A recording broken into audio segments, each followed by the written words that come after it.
Chapter 12. The Subconscious Mind. The Connecting Link.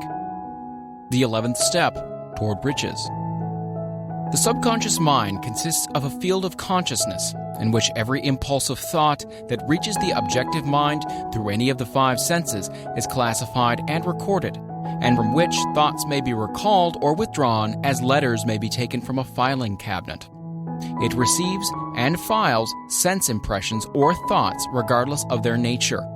You may voluntarily plant into your subconscious mind any plan, thought, or purpose which you desire to translate into its physical or monetary equivalent. The subconscious acts first on the dominating desires which have been mixed with emotional feeling, such as faith. Consider this in connection with the instructions given in the chapter on desire for taking the 6 steps there outlined, and the instructions given in the chapter on the building and execution of plans, and you will understand the importance of the thought conveyed.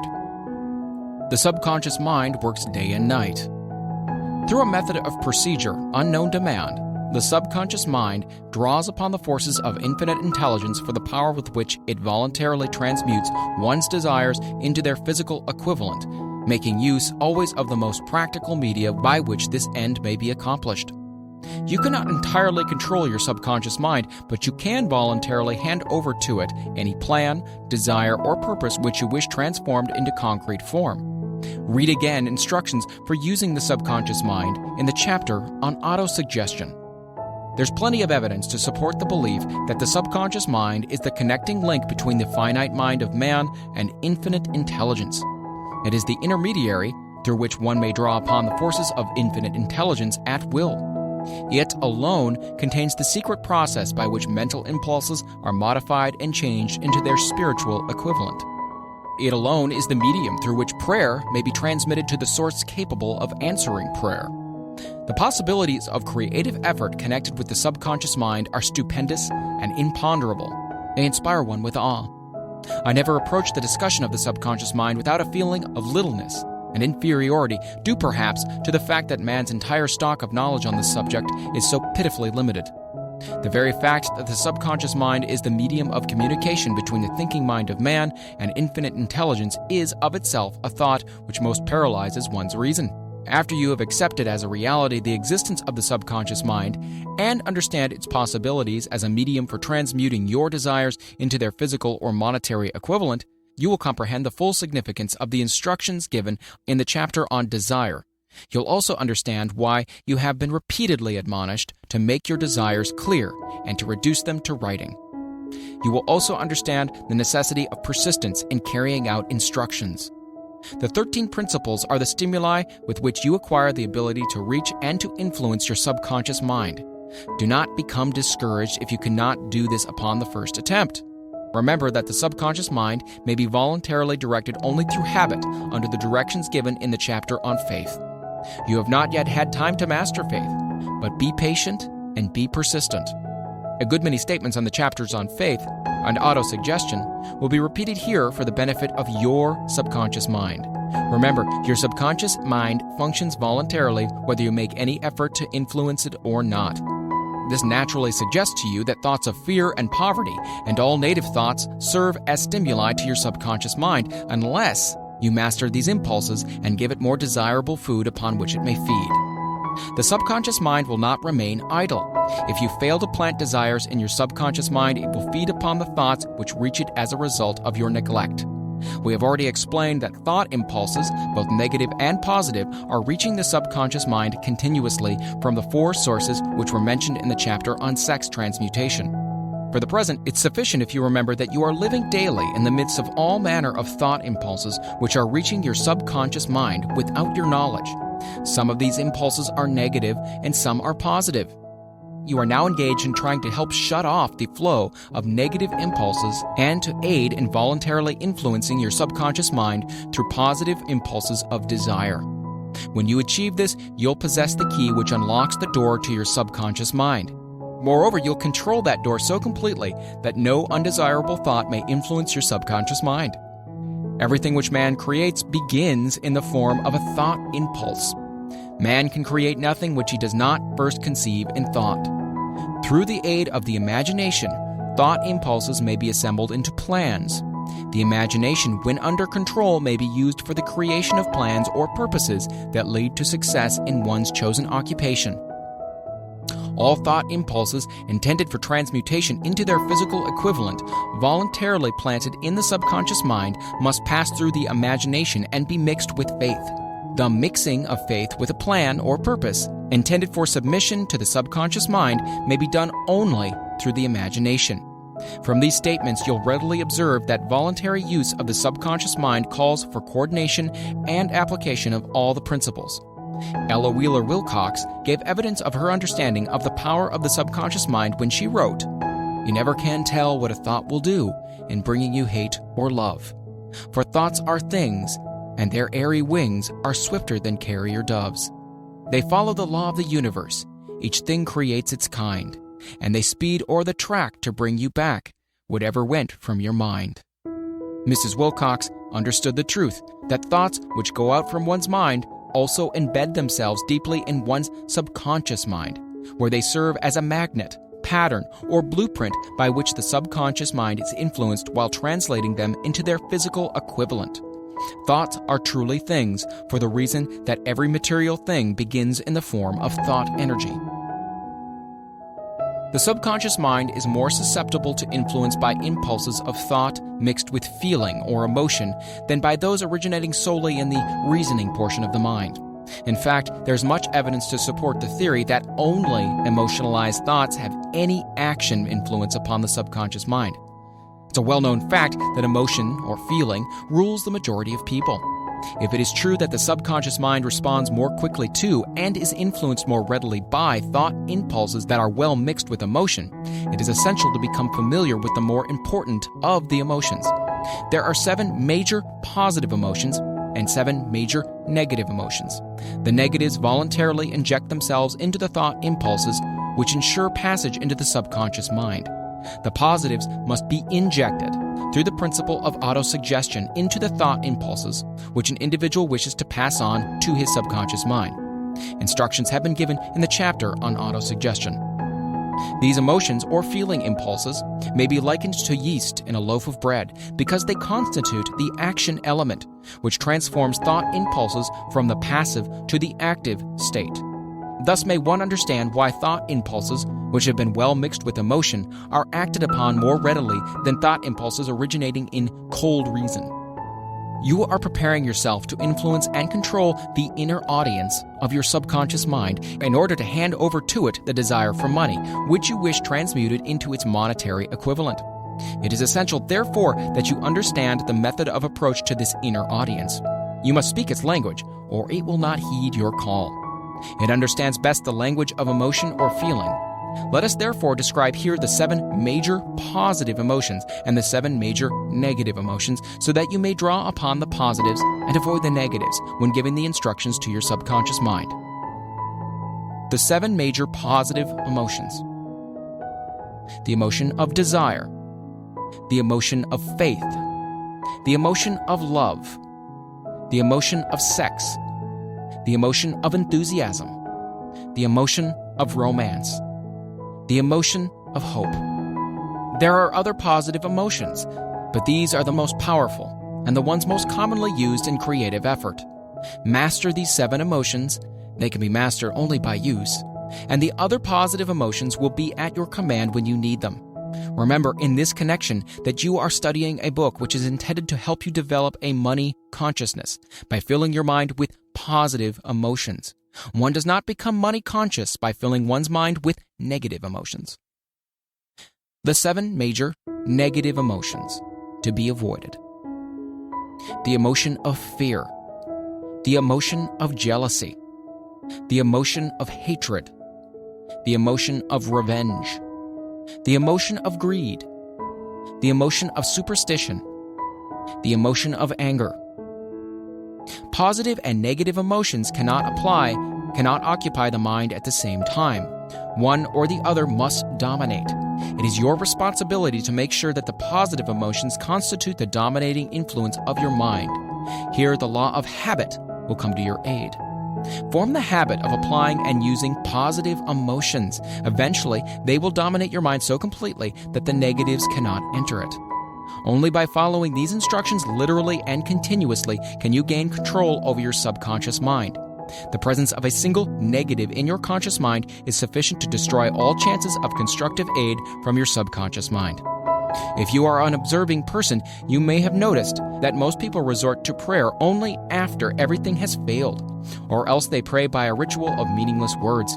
And because it is a fact that most people who pray do so only after everything else has failed, they go to prayer with their minds filled with fear and doubt, which are the emotions the subconscious mind acts upon and passes on to infinite intelligence. Likewise, this is the emotion which infinite intelligence receives and acts upon. If you pray for a thing, but you have fear as you pray that you might not receive it, or that your prayer will not be acted upon by infinite intelligence, your prayer will have been in vain. Prayer does sometimes result in the realization of that for which one prays.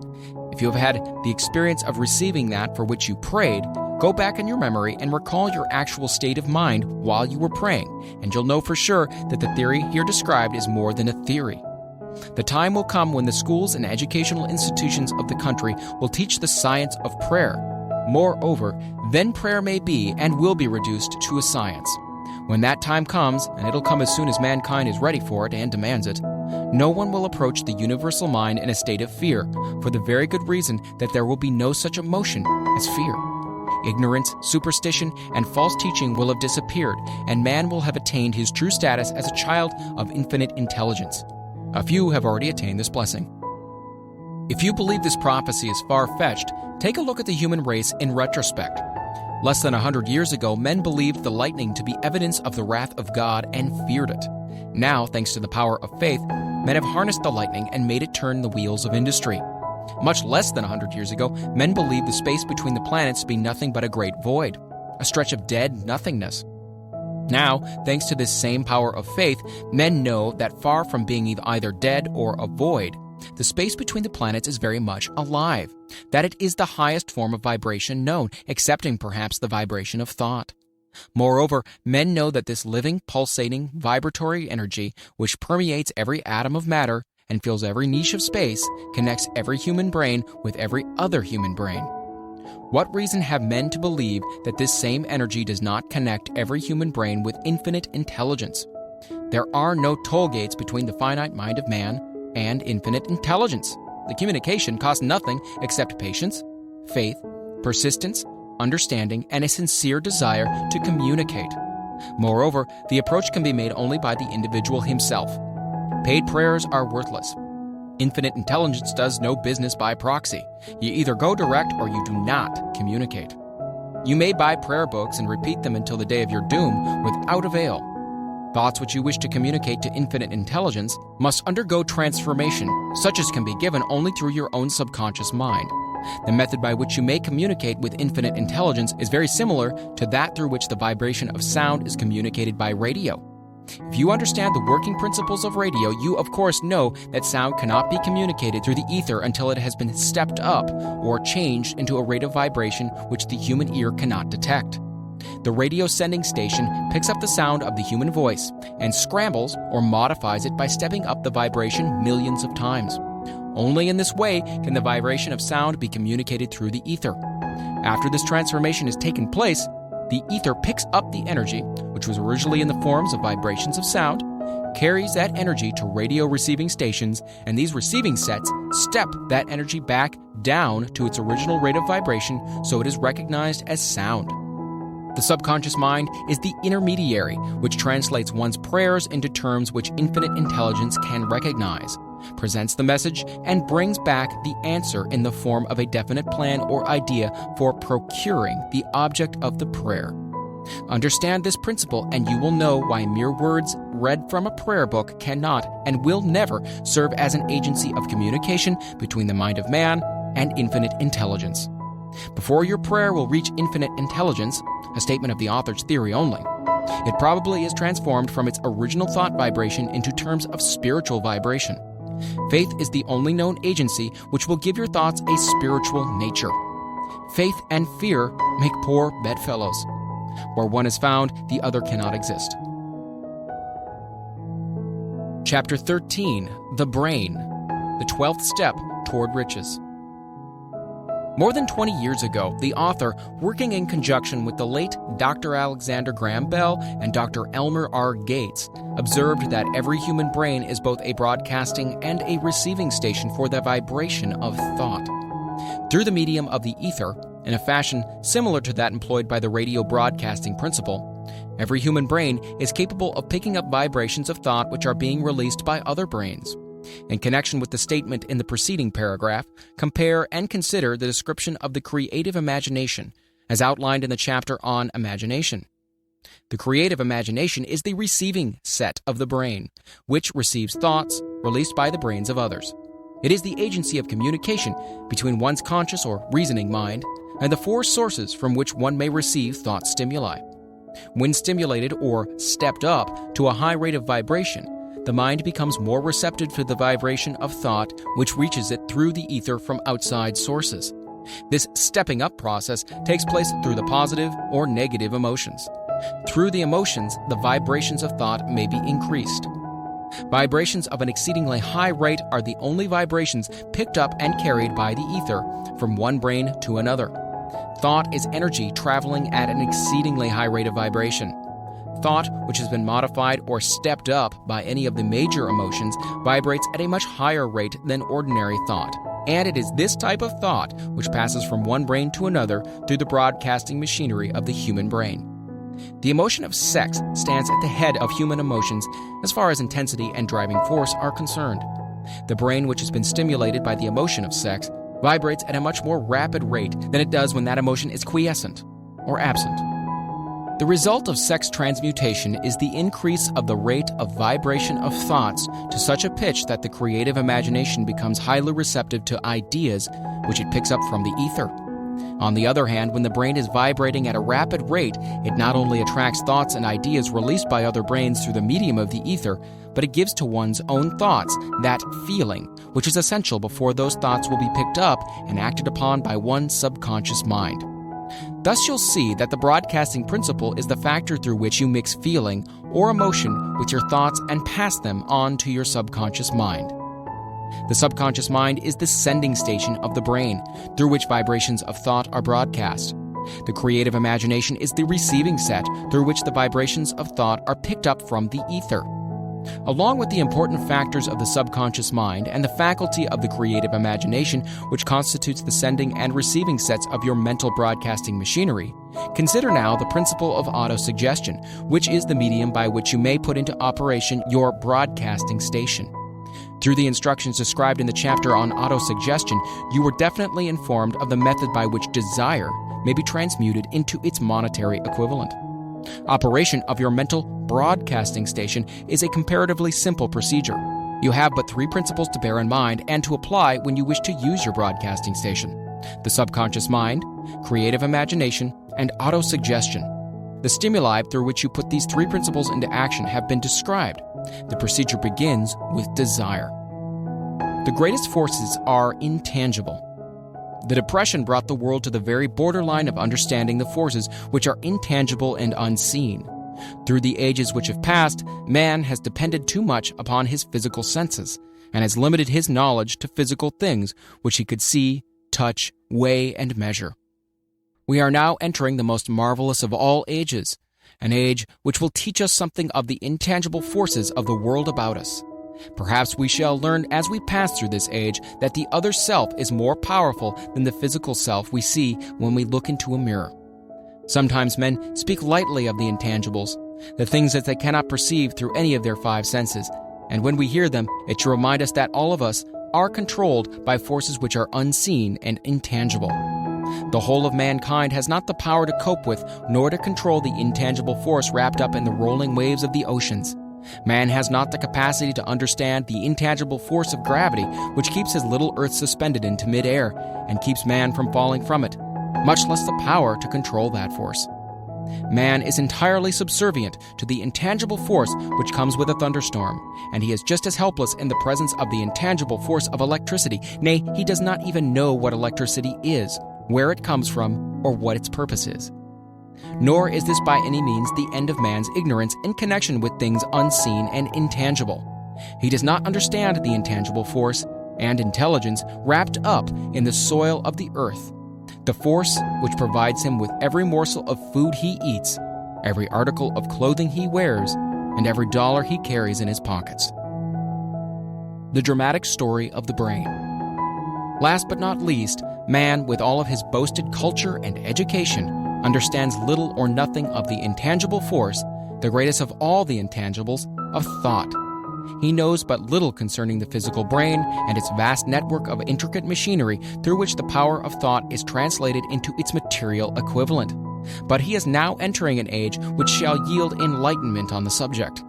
Already men of science have begun to turn their attention to the study of this stupendous thing called a brain, and while they are still in the kindergarten stage of their studies, they have uncovered enough knowledge to know that the central switchboard of the human brain, the number of lines which connect the brain cells one with the other, equal the figure 1, followed by 15 million ciphers. The figure is so stupendous, said Dr. C. Judson Herrick of the University of Chicago, that astronomical figures dealing with hundreds of millions of light years become insignificant by comparison. It has been determined that there are 10 billion to 14 billion nerve cells in the human cerebral cortex, and we know that these are arranged in definite patterns. These arrangements are not haphazard, they are orderly. Recently developed methods of electrophysiology draw off action currents from very precisely located cells or fibers with microelectrodes, amplify them with radio tubes, and record potential differences to the millionth of a volt. It is inconceivable that such a network of intricate machinery should be in existence for the sole purpose of carrying on the physical functions incidental to growth and maintenance of the physical body. Is it not likely that the same system, which gives billions of brain cells the media of communication one with another, provides also the means of communication with other intangible forces? After this book had been written, just before the manuscript went to the publisher, there appeared in the New York Times an editorial showing that at least one great university and one intelligent investigator in the field of mental phenomena are carrying out an organized research through which conclusions have been reached that parallel many of these described in this and the following chapter. The editorial briefly analyzed the work carried on by Dr. Rhine and his associates at Duke University, viz., what is telepathy? Quote, "A month ago, we cited on this page some of the remarkable results achieved by Professor Rind and his associates in Duke University from more than 100,000 tests to determine the existence of telepathy and clairvoyance. These results were summarized in the first 2 articles in Harper's Magazine. In the second, which has now appeared, the author E.H. Wright attempts to summarize what has been learned, or what it seems reasonable to infer regarding the exact nature of these extrasensory modes of perception. The actual existence of telepathy and clairvoyance now seems to some scientists enormously probable as a result of Rhine's experiments. Various percipients were asked to name as many cards in a special pack as they could without looking at them and without their sensory access to them. About a score of men and women were discovered who could regularly name so many of the cards correctly that there was not one chance in many million of their having done their feats by luck or accident. But how did they do them? These powers, assuming that they exist, do not seem to be sensory. There is no known organ for them. The experiment worked just as well at distances of several hundred miles as they did in the same room. These facts also dispose, in Mr. Wright's opinion, of the attempt to explain telepathy or clairvoyance through any physical theory of radiation. All known forms of radiant energy decline inversely as the square of the distance traversed. Telepathy and clairvoyance don't, but they do vary through physical causes, as our other mental powers do.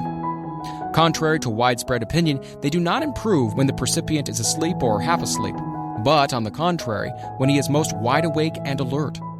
Rhine discovered that a narcotic will invariably lower a percipient's score, while a stimulant will always send it higher. The most reliable performer apparently cannot make a good score unless he tries to do his best. One conclusion that Wright draws with some confidence is that telepathy and clairvoyance are really one and the same gift. That is, the faculty that sees a card face down and on a table seems to be exactly the same one that reads a thought residing only in another mind. There are several grounds for believing this. So far, for example, the 2 gifts have been found in every person who enjoys either of them. In every one so far, the 2 have been of equal vigor, almost exactly. Screens, walls, distances have no effect at all on either. One conclusion that Wright draws with some confidence is that telepathy and clairvoyance are really one and the same gift. That is, the faculty that sees a card face down on a table seems to be exactly the same one that reads a thought, residing only in another mind. There are several grounds for believing this. So far, for example, the two gifts have been found in every person who enjoys either of them. In everyone so far, the two have been of equal vigor, almost exactly. Screens, walls, distances have no effect at all on either. Wright advances from this conclusion to express that he puts forward as no more than the mere hunch that other extrasensory experiences, such as prophetic dreams, premonitions of disaster, and the like, may also prove to be part of the same faculty. The reader is not asked to accept any of these conclusions unless he finds it necessary, but the evidence that Rhine has piled up must remain impressive. In view of Dr. Rhine's announcement in connection with the conditions under which the mind responds to what he terms extrasensory modes of perception, I now feel privileged to add to this testimony by stating that my associates and I have discovered what we believe to be the ideal conditions under which the mind can be stimulated so that the sixth sense described in the next chapter can be made to function in a practical way. The conditions to which I refer consist of a close working alliance between myself and two members of my staff. Through experimentation and practice, we have discovered how to stimulate our minds by applying principles used in connection with the invisible counselors described in the next chapter, so that we can, by a process of blending our three minds into one, find the solution to a great variety of personal problems which are submitted by my clients. The procedure is very simple. We sit down at a conference table, clearly state the nature of the problem we have under consideration, then begin discussing it. Each contributes whatever thoughts that may occur. The strange thing about this method of mind stimulation is that it places each participant in communication with unknown sources of knowledge definitely outside his own experience. If you understand the principle described in the chapter on the master mind, you of course recognize the round table procedure here described as being a practical application of the mastermind. This method of mind stimulation, through harmonious discussion of definite subjects between three people, illustrates the simplest and most practical use of the mastermind. By adopting and following a similar plan, any student of this philosophy may come into possession of the famous Carnegie formula briefly described in the introduction. If it means nothing to you at this time, mark this page and read it again after you have finished the last chapter. The depression was a blessing in disguise.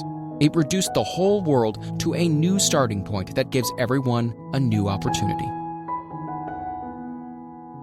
Chapter 14. The Sixth Sense. The Door to the Temple of Wisdom. The 13th Step Toward Riches. The 13th principle is known as the sixth sense, through which infinite intelligence may and will communicate voluntarily without any effort from or demands by the individual. This principle is the apex of the philosophy.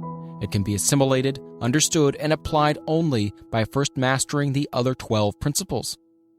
The sixth sense is that portion of the subconscious mind which has been referred to as the creative imagination. It has also been referred to as the receiving set through which ideas, plans, and thoughts flash into the mind. The flashes are sometimes called hunches or inspirations. The sixth sense defies description. It cannot be described to a man who has not mastered the other principles of this philosophy because such a person has no knowledge and no experience with which the sixth sense may be compared. Understanding of the sixth sense comes only by meditation through mind development from within. The sixth sense probably is the medium of contact between the finite mind of man and infinite intelligence, and for this reason it is a mixture of both the mental and the spiritual. It is believed to be the point at which the mind of man contacts the universal mind.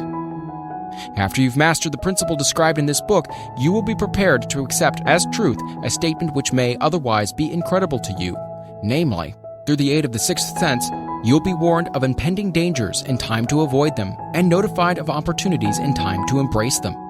There comes to your aid, and to do your bidding, with the development of the sixth sense, a guardian angel who will open to you at all times the door to the temple of wisdom. Whether or not this is a statement of truth, you will never know, except by following the instructions described in the pages of this book, or some similar method of procedure.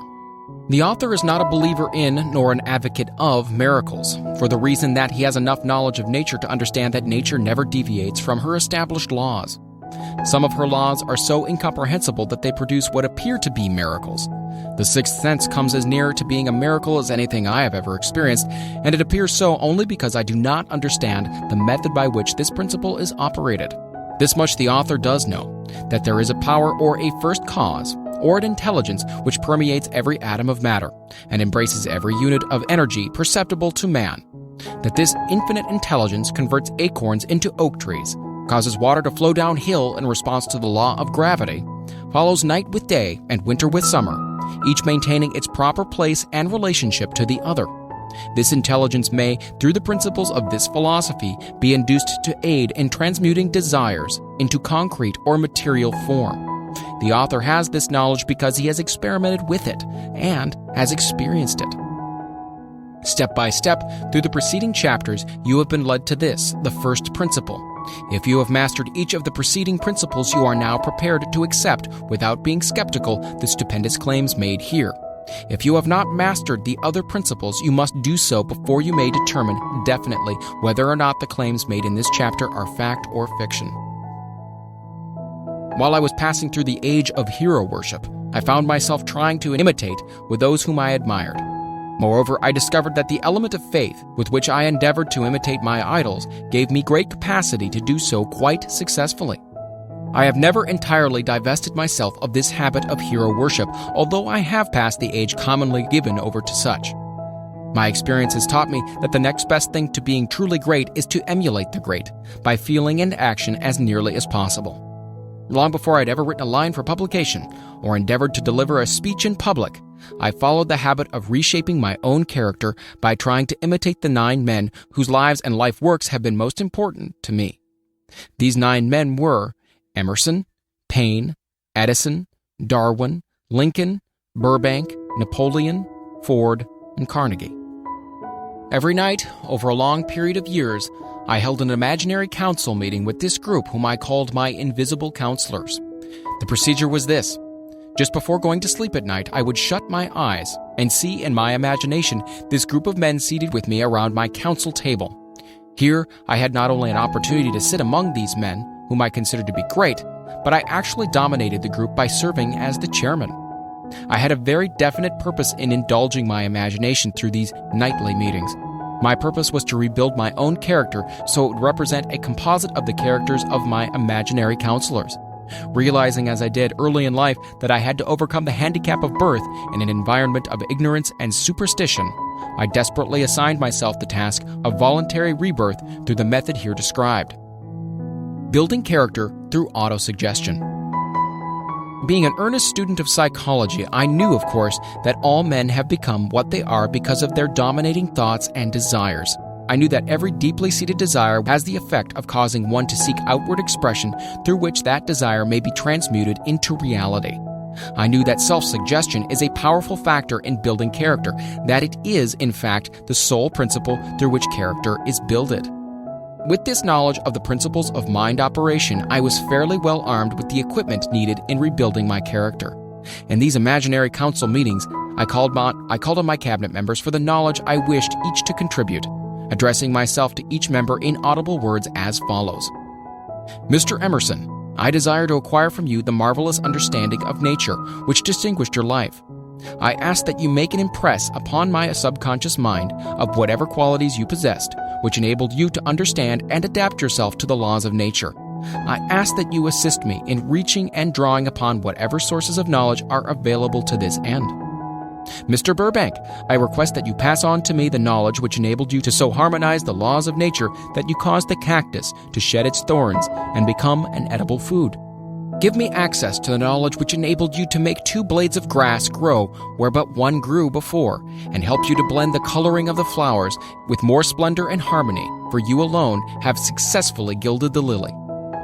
Napoleon, I desire to acquire from you, by emulation, the marvelous ability you possess to inspire men, and to arouse them to greater and more determined spirits of action. Also to acquire the spirit of enduring faith, which enabled you to turn defeat into victory and to surmount staggering obstacles. Emperor of fate, king of chance, man of destiny, I salute you.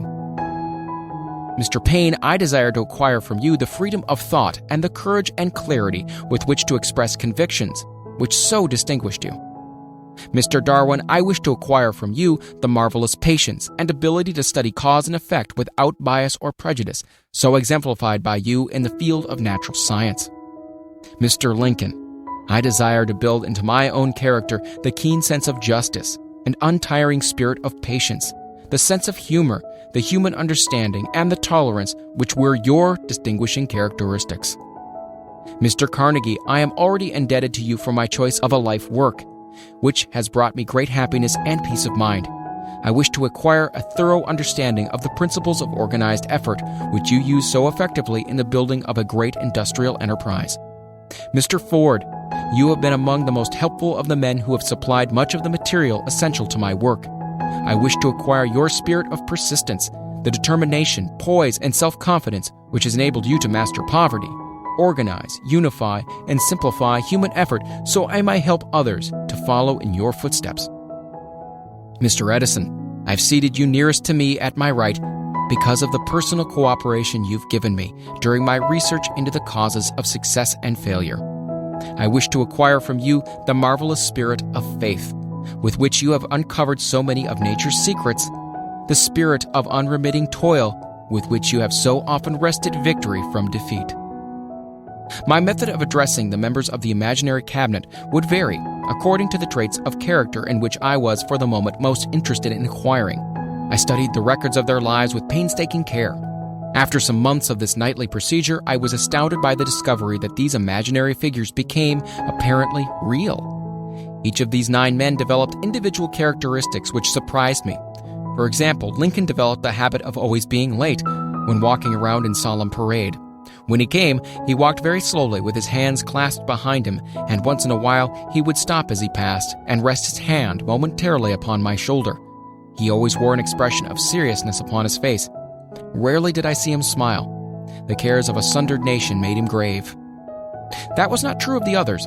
Burbank and Payne often indulged in witty repartee, which seemed at times to shock the other members of the cabinet. One night, Payne suggested that I prepare a lecture on the age of reason and deliver it from the pulpit of a church which I formerly attended. Many around the table laughed heartily at the suggestion, but not Napoleon.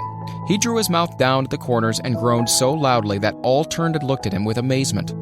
To him the church was but a pawn of the state, not to be reformed, but to be used as a convenient inciter to mass activity by the people. On one occasion Burbank was late.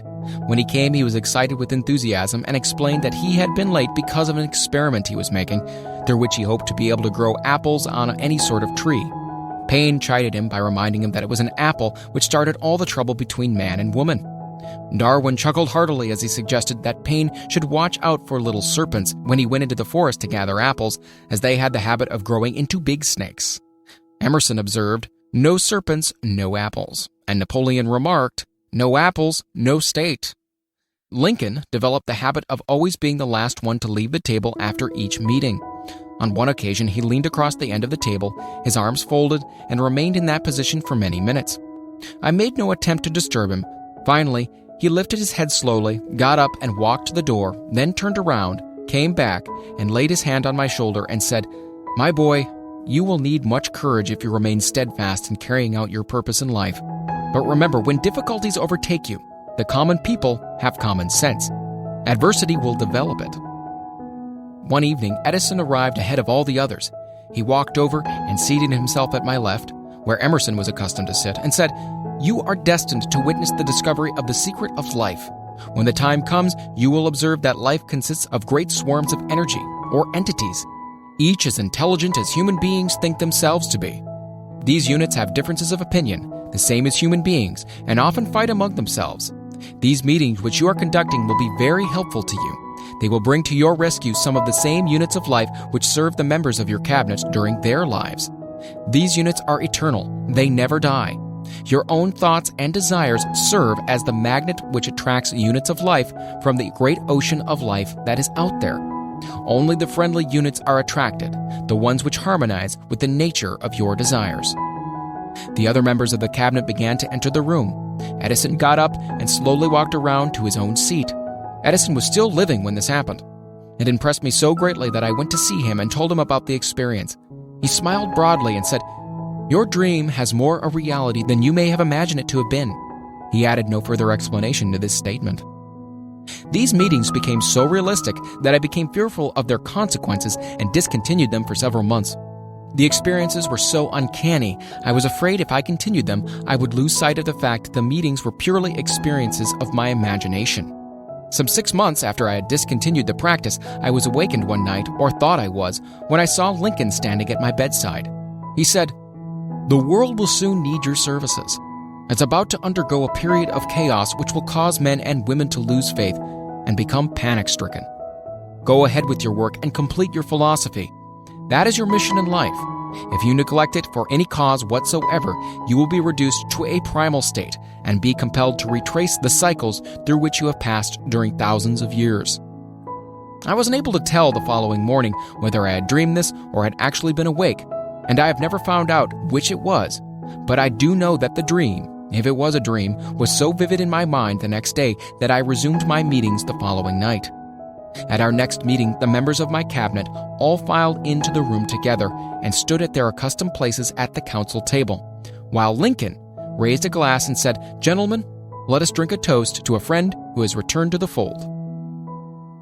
After that, I began to add new members to my cabinet, until now it consists of more than 50, among them Christ, St. Paul, Galileo, Copernicus, Aristotle, Plato, Socrates, Homer, Voltaire, Bruno, Spinoza, Drummond, Kant, Schopenhauer, Newton, Confucius, Albert Hubbard, Braun, Ingersoll, Wilson, and William James. This is the first time that I have had the courage to mention this. Heretofore, I have remained quiet on the subject because I knew from my own attitude in connection with such matters that I would be misunderstood if I described my unusual experience. I have been emboldened now to reduce my experience to the printed page because I'm now less concerned about what they say than I was in the years that have passed. One of the blessings of maturity is that it sometimes brings one greater courage to be truthful, regardless of what those who do not understand may think or say. Lest I be misunderstood, I wish here to state more emphatically that I still regard my cabinet meetings as being purely imaginary, but I feel entitled to suggest that while the members of my cabinet may be purely fictional and the meetings existent only in my own imagination, they have led me into glorious paths of adventure, rekindled an appreciation of true greatness, encouraged creative endeavor, and emboldened the expression of honest thought. Somewhere in the cell structure of the brain is located an organ which receives vibrations of thought ordinarily called hunches. So far, science has not discovered where this organ of the sixth sense is located, but it is not important at this point. The fact remains that human beings do receive accurate knowledge through sources other than the physical senses. Such knowledge generally is received when the mind is under the influence of extraordinary stimulation. Any emergency which arouses the emotions and causes the heart to beat more rapidly than normal may, and generally does, bring the sixth sense into action. Anyone who has experienced a near accident while driving knows that on such occasions the sixth sense often comes to one's rescue and aids by split seconds in avoiding the accident. These facts are mentioned preliminary to a statement of fact which I shall now make, namely, that during my meetings with the invisible counselors, I find my mind more receptive to ideas, thoughts, and knowledge which reach me through the sixth sense. I can truthfully say that I owe entirely to my invisible counselors full credit for such ideas, facts, or knowledge as I received through inspiration. On scores of occasions, when I have faced emergencies, some of them so grave that my life was in jeopardy, I've been miraculously guided past these difficulties through the influence of my invisible counselors. My original purpose in conducting council meetings with imaginary beings was solely that of impressing my own subconscious mind through the principle of autosuggestion with certain characteristics which I desired to acquire. In more recent years, my experimentation has taken on an entirely different trend. I now go to my imaginary counselors with every difficult problem which confronts me and my clients. The results are often astonishing, although I do not depend entirely on this form of counsel. You, of course, have recognized that this chapter covers a subject with which a majority of people are not familiar. The sixth sense is a subject that will be of great interest and benefit to the person whose aim is to accumulate vast wealth, but it need not claim the attention of those whose desires are more modest. Henry Ford undoubtedly understands and makes practical use of the sixth sense. His vast business and financial operations make it necessary for him to understand and use this principle. The late Thomas Edison understood and used the sixth sense in connection with the development of inventions, especially those involving basic patents, in connection with which he had no human experience and no accumulated knowledge to guide him, as was the case while he was working on the talking machine and the moving picture machine. Nearly all great leaders, such as Napoleon, Bismarck, Joan of Arc, Christ, Buddha, Confucius, and Muhammad, understood and probably made use of the sixth sense almost continuously. The major portion of their greatness consisted of their knowledge of this principle. The sixth sense is not something that one can take off and put on at will. Ability to use this power comes slowly through application of the other principles outlined in this book. Seldom does any individual come into workable knowledge of the sixth sense before the age of 40. More often, the knowledge is not available until one is well past 50, and this for the reason that the spiritual forces, with which the sixth sense is so closely related, do not mature and become usable except through years of meditation, self-examination, and serious thought. No matter who you are or what may have been your purpose in reading this book, you can profit by it without understanding the principle described in this chapter. This is especially true if your major purpose is that of accumulation of money or other material things. The chapter on the sixth sense was included because the book is designed for the purpose of presenting a complete philosophy by which individuals may unerringly guide themselves in attaining whatever they ask of life. The starting point of all achievement is desire. The finishing point is that brand of knowledge which leads to understanding. Understanding of self, understanding of others, understanding of the laws of nature, recognition, and understanding of happiness. This sort of understanding comes in its fullness only through familiarity with and the use of the principle of the sixth sense. Hence, that principle had to be included as a part of this philosophy for the benefit of those who demand more than money. Having read the chapter, you must have observed that while reading it, you were lifted to a high level of mental stimulation. Well, that's splendid. Come back to this again a month from now, read it once more, and observe that your mind will soar to a still higher level of stimulation. Repeat this experience from time to time, giving no concern as to how much or how little you learn at the time, and eventually you'll find yourself in possession of a power that will enable you to throw off discouragement, master fear, overcome procrastination, and draw freely upon your imagination. Then you will have felt the touch of that unknown something, which has been the moving spirit of every truly great thinker, leader, artist, musician, writer, and statesman. Then you'll be in a position to transmute your desires into their physical or financial counterpart as easily as you may lie down and quit at the first sign of opposition. Faith versus fear. Previous chapters have described how to develop faith through autosuggestion, desire, and the subconscious. The next chapter presents detailed instructions for the mastery of fear. Here will be found a full description of the 6 fears which are the cause of all discouragement, timidity, procrastination, indifference, indecision, and the lack of ambition, self-reliance, initiative, self-control, and enthusiasm. Search yourself carefully as you study these 6 enemies, as they may exist only in your subconscious mind, where their presence will be hard to detect. Remember, too, as you analyze the 6 ghosts of fear, that they are nothing but ghosts, because they exist only in one's mind. Remember also that ghost creations of uncontrolled imagination have caused most of the damage people have done to their own minds. Therefore, ghosts can be as dangerous as if they lived and walked on the earth in physical bodies. The ghost of the fear of poverty, which seized the minds of millions of people in 1929, was so real that it caused the worst business depression this country has ever known. Moreover, this particular ghost still frightens some of us out of our wits. Chapter 15. How to outwit the 6 ghosts of fear. Take inventory of yourself as you read this closing chapter and find out how many of the ghosts are standing in your way. Before you can put any portion of this philosophy into successful use, your mind must be prepared to receive it. The preparation is not difficult. It begins with study, analysis, and understanding of 3 enemies which you shall have to clear out. These are indecision, doubt, and fear. The 6th sense will never function while these 3 negatives, or any of them, remain in your mind. The members of this unholy trio are closely related. Where one is found, the other 2 are close at hand. Indecision is the seedling of fear. Remember this as you read. Indecision crystallizes into doubt. The two blend and become fear. The blending process is often slow. This is one reason why these three enemies are so dangerous. They germinate and grow without their presence being observed. The remainder of this chapter describes an end which must be attained before the philosophy as a whole can be put into practical use.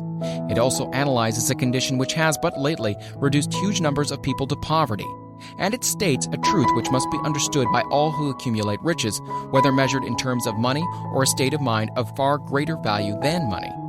The purpose of this chapter is to turn the spotlight of attention upon the cause and the cure and of the 6 basic fears. Before we can master an enemy, we must know its name, its habits, and its place of abode. As you read, analyze yourself carefully and determine which, if any, of the 6 common fears have attached themselves to you. Do not be deceived by the habits of these subtle enemies. Sometimes they remain hidden in the subconscious mind where they are difficult to locate and still more difficult to eliminate. The 6 basic fears. There are 6 basic fears with some combination of which every human suffers at one time or another. Most people are fortunate if they do not suffer from the entire 6. Named in the order of the most common appearance, they are the fear of poverty, the fear of criticism, the fear of ill health. These last 2, most people worry about most of all. The fear of the loss of love of someone, the fear of old age, the fear of death. All other fears are of minor importance. They can be grouped under these 6 headings. The prevalence of these fears as a curse to the world runs in cycles. For almost 6 years, while the Depression was on, we floundered in the cycle of fear of poverty. During the World War, we were in the cycle of fear of death. Just following the war, we were in the cycle of the fear of ill health, as evidenced by the epidemic of disease which spread itself all over the world. Fears are nothing more than states of mind. One state of mind is subject to control and direction. Physicians, as everyone knows, are less subject to attack by disease than ordinary laymen for the reason that physicians do not fear disease. The physicians, without fear or hesitation, have been known to physically contact hundreds of people daily who are suffering from such contagious diseases as smallpox without being infected. Their immunity against the disease consisted largely, if not solely, in their absolute lack of fear. Man can create nothing which he does not first conceive in the form of an impulsive thought. Following this statement comes another of still greater importance, namely, man's thought impulses begin immediately to translate themselves into their physical equivalent, whether those thoughts are voluntary or involuntary. Thought impulses which are picked up through the ether by mere chance, thoughts which have been released by other minds, may determine one's financial, business, professional, or social destiny just as surely as do the thought impulses which one creates by intent and design. We are here laying the foundation for the presentation of a fact of great importance to the person who does not understand why some people appear to be lucky, while others of equal or greater ability, training, experience, and brain capacity seem destined to ride with misfortune. This fact may be explained by the statement that every human being has the ability to completely control his own mind, and with this control, obviously, every person may open his mind to the tramp thought impulses which are being released by other brains, or close the doors tightly and admit only thought impulses of his own choice. Nature has endowed man with absolute control over but one thing, and that is thought. This fact, coupled with the additional fact that everything which man creates begins in the form of a thought, leads one very near to the principle by which fear may be mastered. If it is true that all thought has a tendency to clothe itself in its physical equivalent, and this is true beyond any reasonable room for doubt, it is equally true that thought impulses of fear and poverty cannot be translated into terms of courage and financial gain. The people of America began to think of poverty following the Wall Street crash of 1929. Slowly but surely, that mass thought was crystallized into its physical equivalent, which is now known as a depression. This had to happen. It is in conformity with the laws of nature. The fear of poverty. There can be no compromise between poverty and riches. The two roads that lead to poverty and riches travel in opposite directions. If you want riches, you must refuse to accept any circumstances that lead toward poverty. The word riches is here used in its broadest sense, meaning financial, spiritual, mental, and material estates. The starting point of the path that leads to riches is desire. In Chapter 1, you received full instructions for the proper use of desire. In this chapter on fear, you have complete instructions for preparing your mind to make practical use of desire.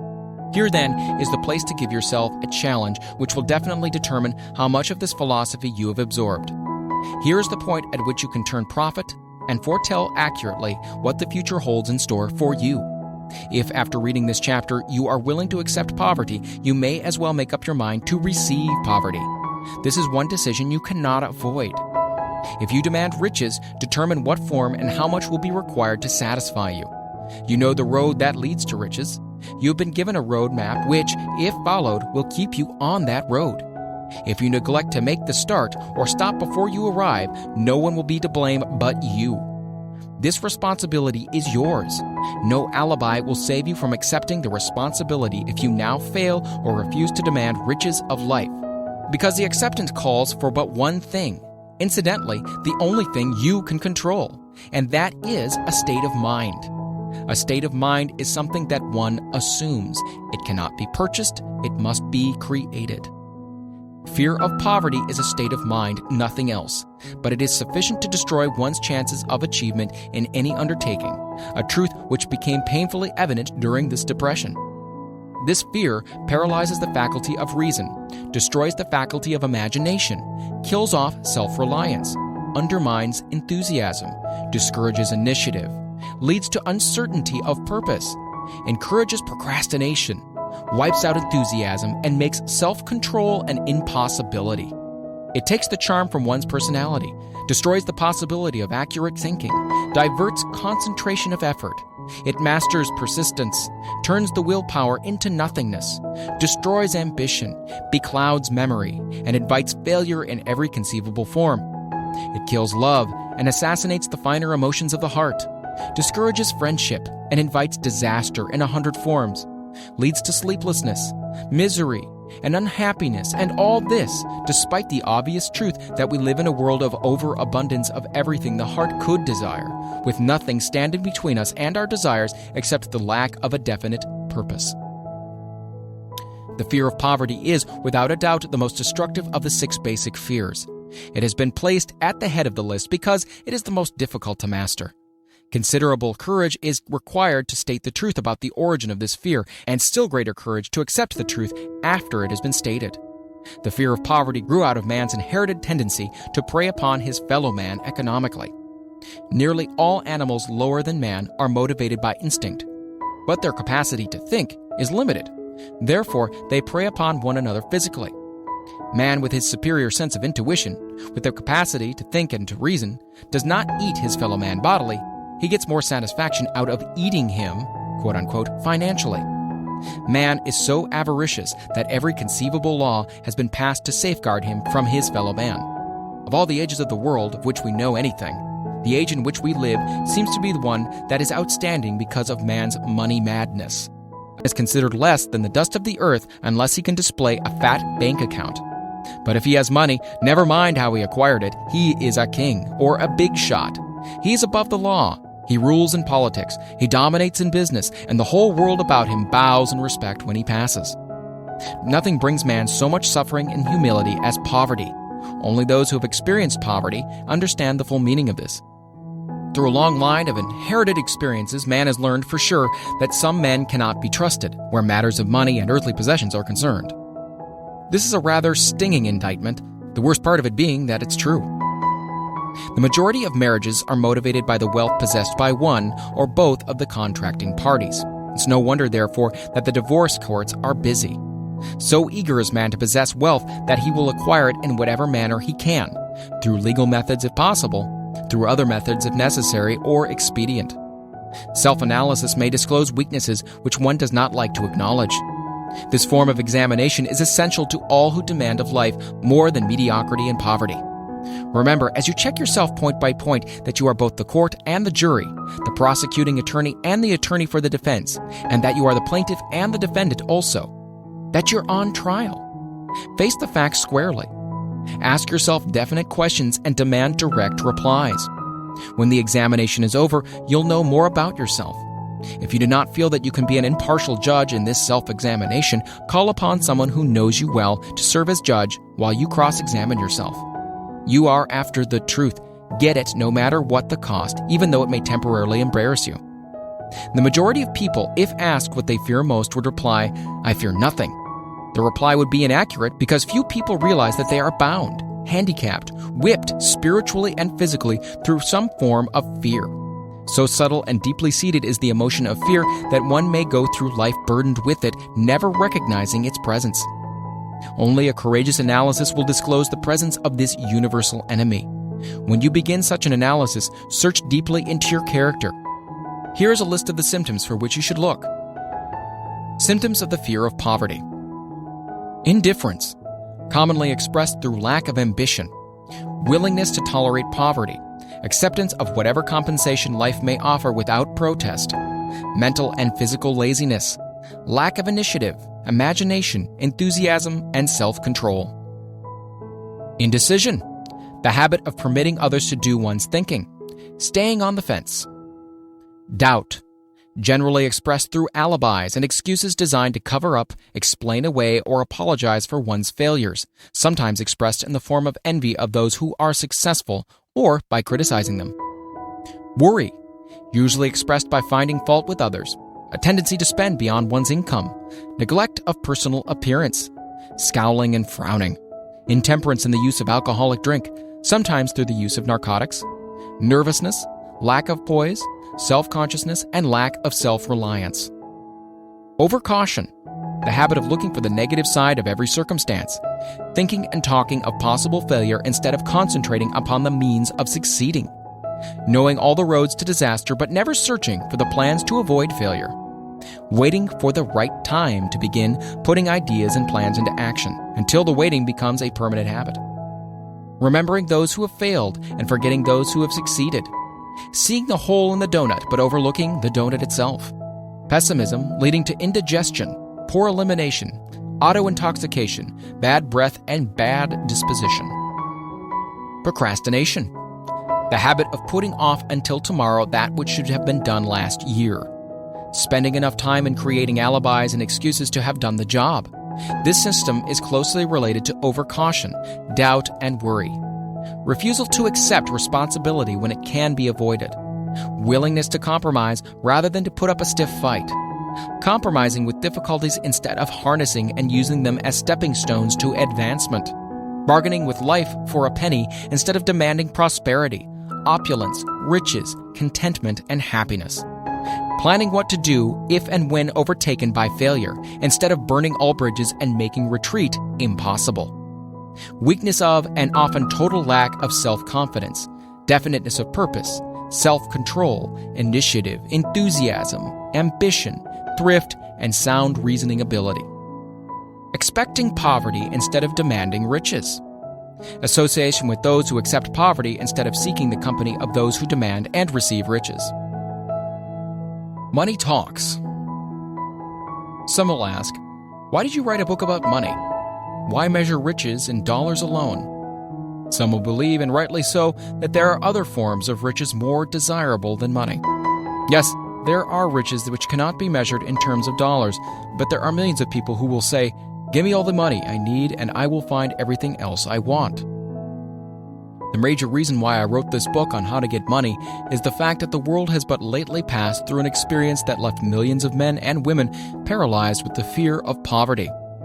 What this sort of fear does to one was well described by Westbridge Pegler in the New York World Telegram, viz.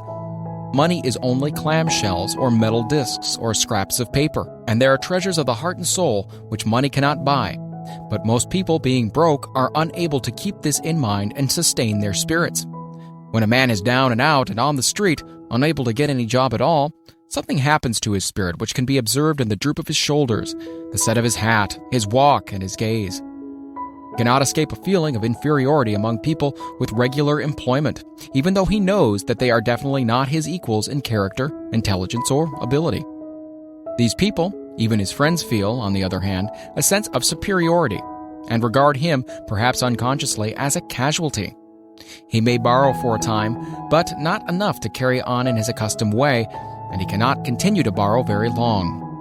But borrowing in itself, when a man is borrowing merely to live, is a depressing experience, and the money lacks the power of earned money to revive his spirits. Of course, none of this applies to bums or habitual never-do-wells, but only to men of normal ambition and self-respect. Women conceal despair. Women in the same predicament must be different. We somehow do not think of women at all in considering the down-and-outers. They are scarce in the breadlines, they're rarely seen begging on the streets, and they're not recognizable in crowds by the same plain signs which identify busted men. Of course, I do not mean the shuffling hags of the city streets who are opposite number of the confirmed male bums. I mean reasonably young, decent, and intelligent women. There must be many of them, but their despair is just not apparent. Maybe they kill themselves. When a man is down and out, he has time on his hands for brooding. He may travel miles to see a man about a job and discover that the job is filled, or that it is one of those jobs with no base pay, but only a commission on the sale of some useless knick-knack which nobody would buy except out of pity. Turning that down, he finds himself back on the street and nowhere to go but just anywhere. So he walks and walks. He gazes into store windows at luxuries which are not for him, and feels inferior and gives way to people who stop to look with an active interest. He wanders into the railroad station or puts himself down in the library to ease his legs and soak up a little heat, but that isn't looking for a job, so he gets going again. He may not know it, but his aimlessness would give him away even if the very lines of his figure did not. He may be well dressed in the clothes left over from the days in which he had a steady job, but the clothes cannot disguise the droop. Money makes difference. He sees thousands of other people, bookkeepers or clerks or chemists or wagon hands, busy at their work, and envies them from the bottom of his soul.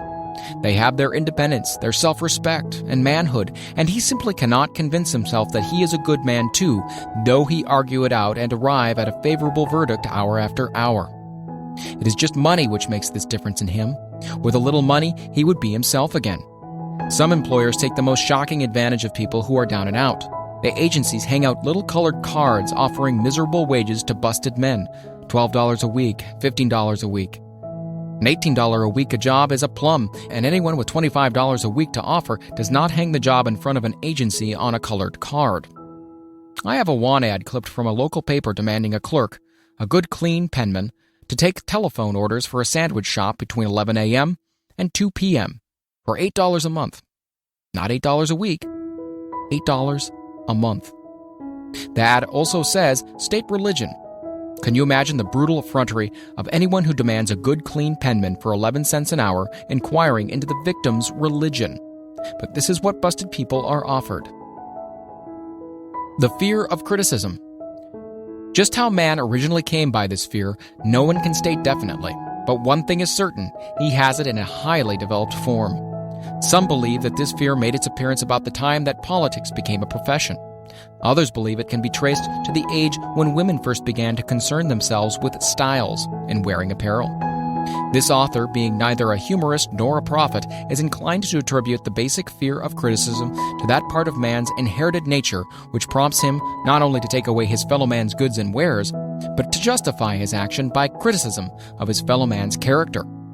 It is a well-known fact that a thief will criticize the man from whom he steals, that politicians seek office not by displaying their own virtues and qualifications, but by attempting to besmirch their opponents.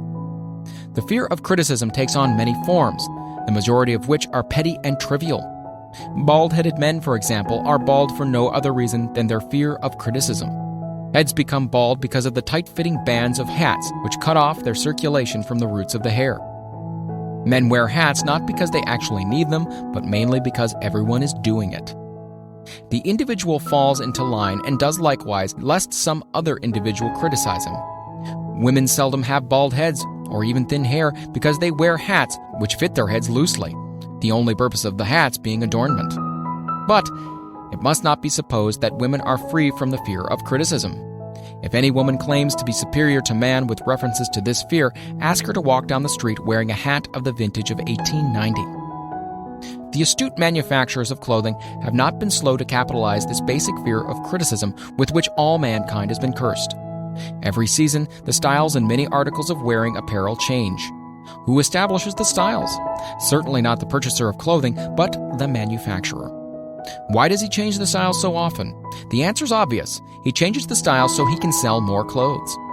For the same reasons, the manufacturers of automobiles, with a few rare and very sensible exceptions, change the style of models every season. No man wants to drive an automobile which is not of the latest style, although the older model may actually be the better car. We've been describing the manner in which people behave under the influence of a fear of criticism as applied to the small and petty things of life. Let us now examine human behavior when this fear affects people in connection with the more important events of human relationship. Take, for example, practically any person who has reached the age of mental maturity, from about 35 to 40 years of age is general average. And if you could read the secret thoughts of his mind, you would find a very decided belief in most of the fables taught by the majority of the dogmatists and theologians a few decades back. Not often, however, will you find a person who has the courage to openly state his belief on this subject. Most people will, if pressed far enough, tell a lie rather than admit that they do not believe the stories associated with the form of religion which held people in bondage prior to the age of scientific discovery and education. Why does the average person, even in this day of enlightenment, shy away from denying his belief in the fables which were the basis of most of the religions a few decades ago? The answer is because of the fear of criticism. Men and women have been burned at the stake for daring to express disbelief in ghosts. It is no wonder we have inherited a consciousness which makes us fear criticism. The time was, not so far in the past, when criticism carried severe punishments. It still does so in some countries. The fear of criticism robs man of his initiative, destroys his power of imagination, limits his individuality, takes away his self-defense, and does him damage in 100 other ways. Parents often do their children irreparable injury by criticizing them. The mother of one of my boyhood chums used to punish him with a switch almost daily, always completing the job with the statement, "You'll land in a penitentiary before you're 20. He was sent to a reformatory at the age of 17. Criticism is one form of service of which everyone has too much. Everyone has a stock of which is handed out gratis, whether called for or not. One's nearest relatives often are the worst offenders. It should be recognized as a crime, in reality it is a crime of the worst nature, for any parent to build inferiority complexes in the mind of a child through unnecessary criticism. Employers who understand human nature get the best there is in men, not by criticism, but by constructive suggestion. Parents may accomplish the same results with their children. Criticism will plant fear in the human heart or resentment, but it will not build love or affection. Symptoms of the fear of criticism. This fear is almost as universal as the fear of poverty, and its effects are just as fatal to personal achievement, mainly because this fear destroys initiative and discourages the use of imagination. The major symptoms of the fear are self-consciousness, generally expressed through nervousness, timidity in conversation and in meeting strangers, awkward movement of the hands, limbs, and shifting of the eyes, lack of poise, expressed through a lack of voice control, nervousness in the presence of others, poor posture of body, and poor memory. Personality, lacking in a firmness of decision, personal charm, and ability to express opinions definitely. The habit of sidestepping issues instead of meeting them squarely, agreeing with others without careful examination of their opinions. Inferiority complex, the habit of expressing self-approval by word of mouth and by actions as a means of covering up a feeling of inferiority. Using big words to impress others, often without knowing the real meaning of the words. Imitating others in dress, speech, and manners. Boasting of an imaginary achievement. This sometimes gives a surface appearance of a feeling of superiority. Extravagance, the habit of trying to keep up with the Joneses, spending beyond one's income. Lack of initiative, failure to embrace opportunities for self-advancement, fear to express opinions, lack of confidence in one's own ideas, giving evasive answers to questions asked by superiors, hesitancy of manner and speech, deceit in both words and deeds, lack of ambition, mental and physical laziness, lack of self-assertion, slowness in reaching decisions, easily influenced by others, the habit of criticizing others behind their backs and flattering them to their faces, the habit of accepting defeat without protest, quitting an undertaking when opposed by others, suspicious of other people without cause, lacking in tactfulness of manner and speech, unwillingness to accept the blame for mistakes. The fear of ill health. This fear may be traced to both physical and social heredity. It is closely associated as to its origin with the cause of the fear of old age and the fear of death, because it leads one closely to the border of terrible worlds of which man knows not, but concerning which he has been taught some discomforting stories. The opinion is somewhat general also that certain unethical people engaged in the business of selling health have had not a little to do with keeping alive the fear of ill health. In the main, man fears ill health because of the terrible pictures which have been planted in his mind of what may happen if death should overtake him. He also fears it because of the economic toll which it may claim. A reputable physician estimated that 75% of all people who visit physicians for professional services are suffering with hypochondria, imaginary illness. It has been shown most convincingly that the fear of disease, even where there is not the slightest cause for fear, often produces the physical symptoms of the disease feared. Powerful and mighty is the human mind. It builds or it destroys. Playing upon this common weakness of fear of ill health, dispensers of patent medicines have reaped fortunes. This form of imposition upon credulous humanity became so prevalent almost some 20 years ago that Collier's Weekly conducted a bitter campaign against some of the worst offenders in the patent medicine business. During the flu epidemic which broke out during the World War, the mayor of New York City took drastic steps to check the damage which people were doing themselves through their inherent fear of ill health. He called in the newspaper men and said to them, "Gentlemen, I feel it necessary to ask you not to publish any scare headlines concerning this flu epidemic. Unless you cooperate with me, we will have a situation which we cannot control." The newspapers quit publishing the stories about the flu, and within 1 month, the epidemic had been successfully checked. Through a series of experiments conducted some years ago, it was proved that people may be made ill by suggestion. We conducted the experiment by causing the 3 acquaintances to visit the victims, each of whom asked the question, "What ails you?" or "You look terribly ill." The first questioner usually provoked a grin and a nonchalant reply, which was usually something like, "Oh, nothing, I'm all right," from the victim. The second questioner usually was answered with the statement, "I don't know exactly, but I do feel badly." The third questioner was usually met with the frank admission that the victim was actually feeling ill. Try this on an acquaintance if you doubt that it will make him uncomfortable. But do not carry the experiment too far. There's a certain religious sect whose members take vengeance upon their enemies by the hexing method. They call it placing a spell on the victim. There is overwhelming evidence that disease sometimes begins in the form of negative thought impulse. Such an impulse may be passed from one's mind to another by suggestion or created by an individual in his own mind. A man who was blessed with more wisdom than his incident might indicate once said, "When anyone asks me how I feel, I always want to answer by knocking him down." Doctors send patients into new climates for their health because a change of mental attitude is necessary.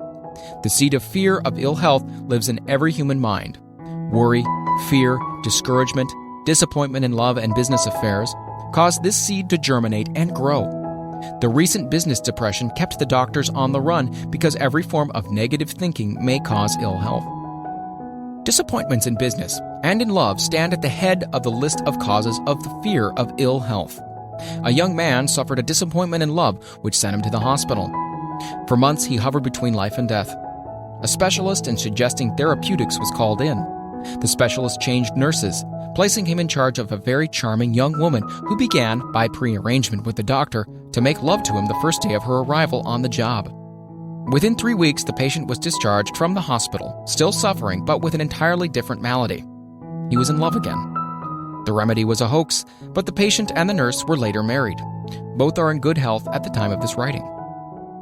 The symptoms of this almost universal fear are autosuggestion, the habit of negative use of self-suggestion by looking for and expecting to find the symptoms of all kinds of disease, enjoying imaginary illness and speaking of it as being real, the habit of trying all fads and isms recommended by others as having therapeutic value, talking to others of operations, accidents, and other forms of illness, experimenting with diets, physical exercises, reducing systems without professional guidance, trying home remedies, patent medicines, and quack remedies. Hypochondria, The habit of talking of illness, concentrating the mind upon disease, and expecting its appearance until a nervous break occurs. Nothing that comes in bottles can cure this condition. It is brought on by negative thinking, and nothing but positive thought can effect a cure. Hypochondria, a medical term for imaginary disease, is said to do as much damage on occasion as the disease one fears might do. Most so-called cases of nerves come from imaginary illness. Exercise.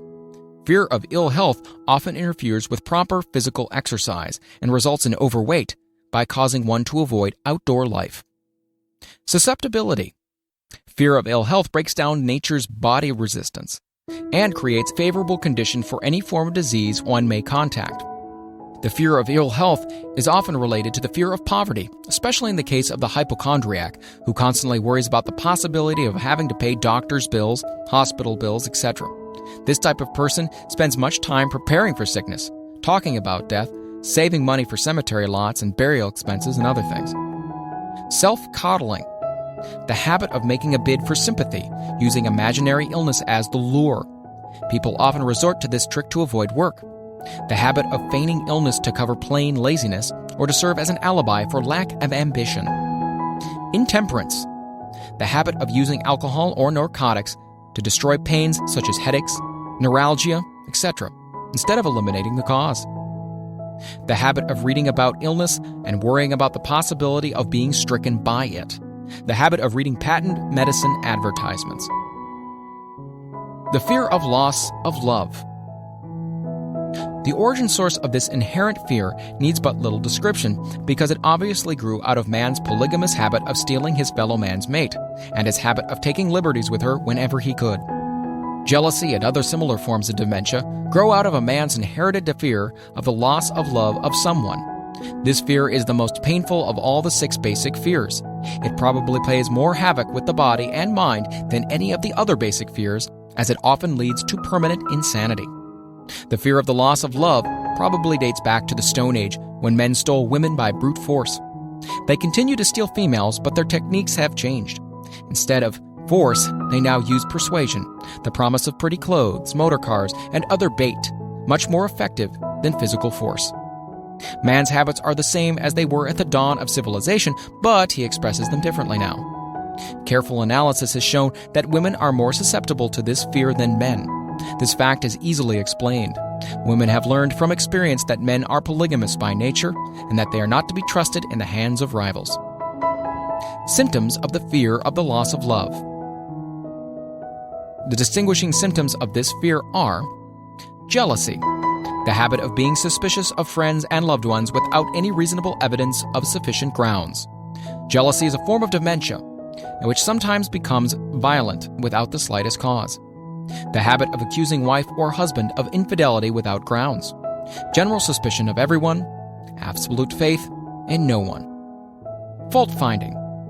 The habit of finding fault with friends, relatives, business associates, and loved ones upon the slightest provocation, or without any cause whatsoever. Gambling.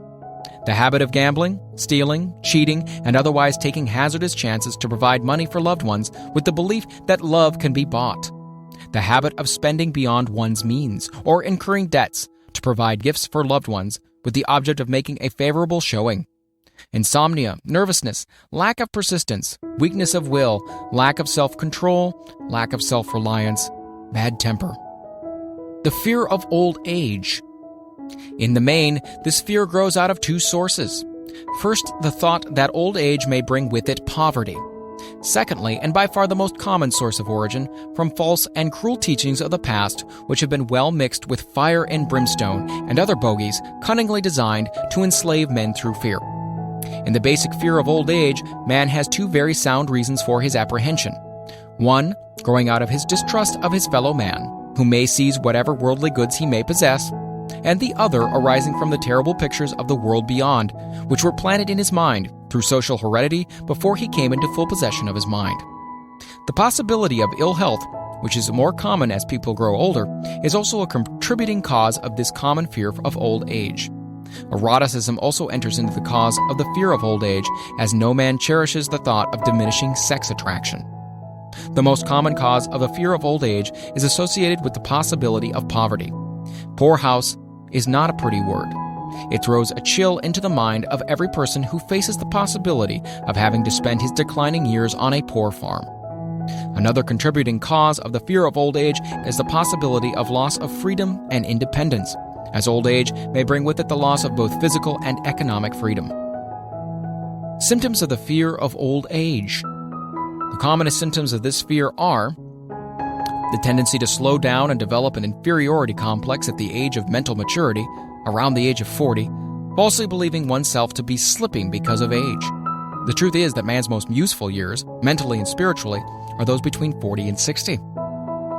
The habit of speaking apologetically of oneself as being old merely because one has reached the age of 40 or 50, instead of reversing the rule and expressing gratitude for having reached the age of wisdom and understanding. The habit of killing off initiative, imagination, and self-reliance by falsely believing oneself too old to exercise these qualities. The habit of the man or woman of 40 dressing with the aim of trying to appear much younger and affecting mannerisms of youth, thereby inspiring ridicule by both friends and strangers. The fear of death. To some, this is the cruelest of all the basic fears. The reason is obvious. The terrible pangs of fear associated with the thought of death in the majority of cases may be charged directly to religious fanaticism. So-called heathen are less afraid of death than the more civilized. For hundreds of millions of years, man has been asking the still unanswered questions, whence and whither? Where did I come from, and where am I going? During the darker ages of the past, the more cunning and crafty were not slow to offer the answer to these questions, for a price. Witness now the major source of origin of the fear of death. Come into my tent, embrace my faith, accept my dogmas, and I will give you a ticket, and will admit you straight away into heaven when you die, cries a leader of sectarianism. Remain out of my tent, says the same leader, and may the devil take you and burn you throughout eternity. Eternity is a long time. Fire is a terrible thing. The thought of eternal punishment with fire not only causes man to fear death, it often causes him to lose his reason. It destroys interest in life and makes happiness impossible. During my research, I reviewed a book entitled A Catalog of the Gods, in which were listed 30,000 gods which man has worshipped. Think of it, 30,000 of them, represented by everything from a crawfish to a man. It's little wonder that men have become frightened at the approach of death. While the religious leader may not be able to provide safe conduct into heaven, nor by lack of such provision allow the unfortunate to descend into hell, the possibility of the latter seems so terrible, and the very thought of it lays hold of the imagination in such a realistic way that it paralyzes reason and sets up the fear of death.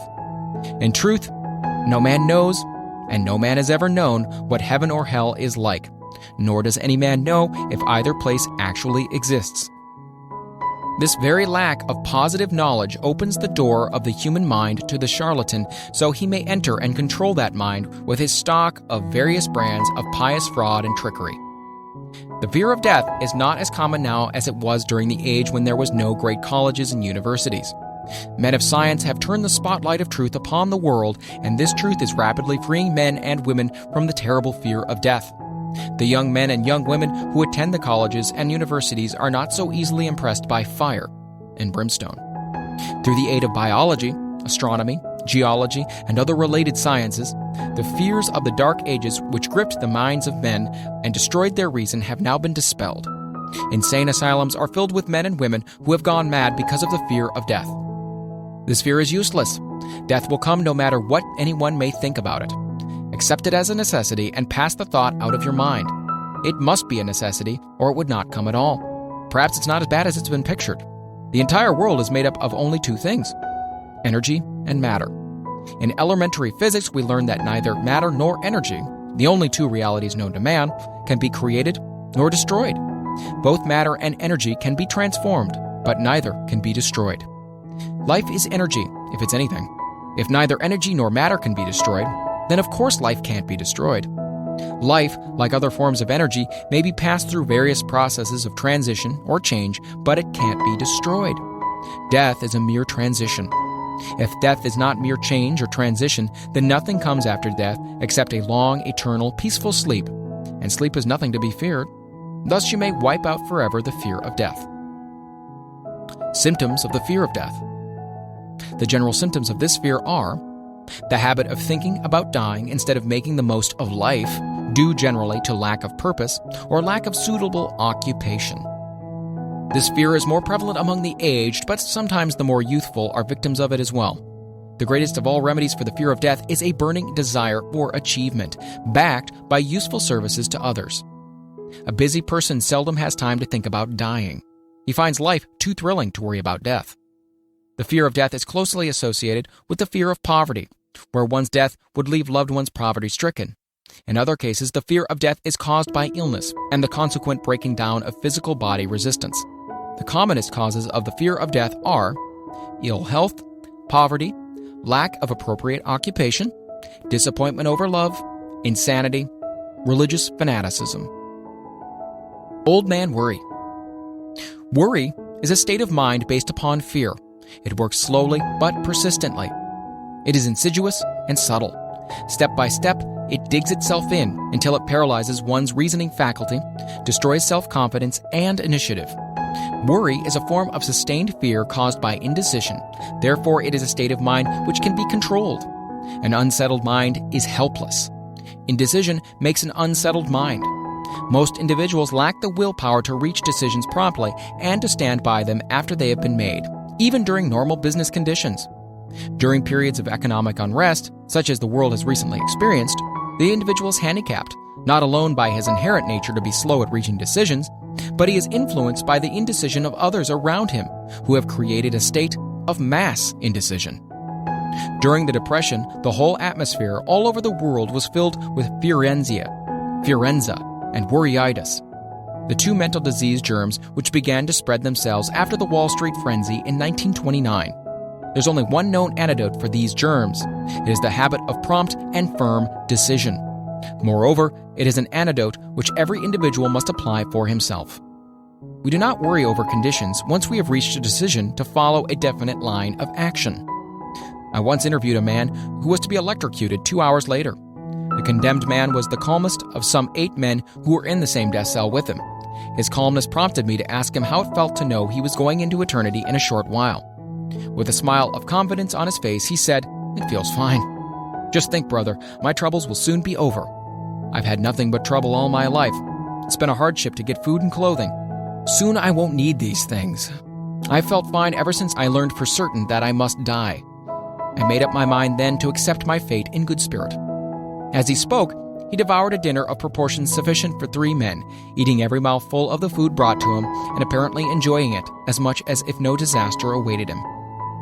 Decision gave this man resignation to his fate. Decision can also prevent one's acceptance of undesired circumstances. The 6 basic fears become translated into a state of worry through indecision. Relieve yourself forever of the fear of death by reaching a decision to accept death as an inescapable event. Whip the fear of poverty by reaching a decision to get along with whatever wealth you can accumulate without worry. Put your foot upon the neck of the fear of criticism by reaching a decision not to worry about what other people think, do, or say. Eliminate the fear of old age by reaching a decision to accept it, not as a handicap, but as a great blessing which carries with it wisdom, self-control, and understanding not known to youth. Acquit yourself of the fear of ill health by the decision to forget symptoms. Master the fear of loss of love by reaching a decision to get along without love if that is necessary. Kill the habit of worry in all its forms by reaching a general blanket decision that nothing which life has to offer is worth the price of worry. With this decision will come poise, peace of mind, and calmness of thought which will bring happiness. A man whose mind is filled with fear not only destroys his own chances of intelligent action, but he transmits these destructive vibrations to the minds of all who come into contact with them, and destroys also their chances. Even a dog or a horse knows when its master lacks courage. Moreover, a dog or a horse will pick up the vibrations of fear thrown off by its master and behave accordingly. Lower down the line of intelligence in the animal kingdom, one finds this same capacity to pick up the vibrations of fear. A honeybee immediately senses fear in the mind of a person for reasons unknown. A bee will sting the person whose mind is releasing vibrations of fear much more readily than it will molest the person whose mind registers no fear. The vibrations of fear pass from one mind to another just as quickly and as surely as the sound of the human voice passes from the broadcasting station to the receiving set of a radio, and by the selfsame medium. Mental telepathy is a reality. Thoughts pass from one mind to another, voluntarily, whether or not this fact is recognized by either the person releasing the thoughts or the persons who pick up those thoughts. The person who gives expression by word of mouth to negative or destructive thoughts is practically certain to experience the results of those words in the form of a destructive kickback. The release of destructive thought impulses, alone without the aid of words, produces also a kickback in more ways than one. First of all, and perhaps the most important to be remembered, the person who releases thoughts of a destructive nature must suffer damage through the breaking down of the faculty of creative imagination. Secondly, the presence in the mind of any destructive emotion develops a negative personality which repels people and often converts them into antagonists. The third source of damage to the person who entertains or releases negative thoughts lies in this significant fact. These thought impulses are not only damaging to others, but they embed themselves in the subconscious mind of the person releasing them, and there become a part of his character. One is never through with a thought merely by releasing it. When a thought is released, it spreads in every direction through the medium of the ether, but it also plants itself permanently in the subconscious mind of the person releasing it. Your business in life is, presumably, to achieve success. To be successful, you must find peace of mind, acquire the material needs of life, and above all, attain happiness. All of these evidences of success begin in the form of thought impulses. You may control your own mind. You have the power to feed it whatever thought impulses you choose. With this privilege also goes the responsibility of using it constructively. You are the master of your own earthly destiny just as surely as you have the power to control your own thoughts. You may influence, direct, and eventually control your own environment, making your life what you want it to be. Or you may neglect to exercise the privilege which is yours, to make your life to order, thus casting yourself upon the broad sea of circumstance, where you will be tossed hither and yon like a chip on the waves of the ocean. The Devil's Workshop, the seventh basic evil. In addition to the 6 basic fears, there's another evil by which people suffer. It constitutes a rich soil in which the seeds of failure grow abundantly. It's so subtle that its presence often is not detected. This affliction cannot properly be classed as a fear. It's more deeply seated and more often fatal than all of the 6 fears. For want of a better name, let us call this evil susceptibility to negative influences. Men who accumulate great riches always protect themselves against this evil. The poverty-stricken never do. Those who succeed in any calling must prepare their minds to resist the evil. If you are reading this philosophy for the purpose of accumulating riches, you should examine yourself very carefully to determine whether you are susceptible to negative influences. If you neglect this self-analysis, you will forfeit your right to attain the object of your desires. Make the analysis searching. After you read the questions prepared for this self-analysis, hold yourself to a strict accounting in your answers. Go at the task as carefully as you would search for any other enemy you knew to be awaiting you in an ambush, and deal with your own faults as you would with a more tangible enemy. You can easily protect yourself against highway robbers, because the law provides organized cooperation for your benefit. But the 7th basic evil is more difficult to master, because it strikes when you are not aware of its presence, when you're asleep, and while you're awake. Moreover, its weapon is intangible because it consists of merely a state of mind. This evil is also dangerous because it strikes in as many different forms as there are human experiences. Sometimes it enters the mind through the well-meant words of one's own relatives. At other times it bores from within, through one's own mental attitude. Always it is as deadly as poison, even though it may not kill as quickly. How to protect yourself against negative influences? To protect yourself against negative influences, whether of your own making or the result of the activities of negative people around you, recognize that you have a willpower and put it into constant use until it builds a wall of immunity against negative influences in your own mind. Recognize the fact that you and every other human being are, by nature, lazy, indifferent, and susceptible to all suggestions which harmonize with your weakness. Recognize that you are by nature susceptible to all the 6 basic fears and set up habits for the purpose of counteracting all these fears. Recognize that negative influences often work on you through your subconscious mind, therefore they are difficult to detect, and keep your mind closed against all people who depress or discourage you in any way. Clean out your medicine chest. Throw away all pill bottles and stop pandering to colds, aches, pains, and imaginary illness. Deliberately seek the company of people who influence you to think and act for yourself. Do not expect troubles, as they have a tendency not to disappoint. Without doubt, the most common weakness of all human beings is the habit of leaving their minds open to the negative influence of other people. This weakness is all the more damaging because most people do not recognize that they are cursed by it, and many who acknowledge it neglect or refuse to correct the evil until it becomes an uncontrollable part of their daily habits. To aid those who wish to see themselves as they really are, the following list of questions has been prepared. Read the questions and state your answers aloud so you can hear your own voice. This will make it easier for you to be truthful with yourself. Self-analysis test questions. Do you often complain of feeling bad? And if so, what is the cause? Do you find fault with other people at the slightest provocation? Do you frequently make mistakes in your work, and if so, why? Are you sarcastic and offensive in your conversation? Do you deliberately avoid the association of anyone, and if so, why? Do you suffer frequently with indigestion? If so, what is the cause? Does life seem futile and the future hopeless to you? If so, why? Do you like your occupation? If not, why? Do you often feel self-pity, and if so, why? Are you envious of those who excel you? To which do you devote most time? Thinking of success or of failure? Are you gaining or losing self-confidence as you grow older? Do you learn something of value from all mistakes? Are you permitting some relative or acquaintance to worry you? If so, why?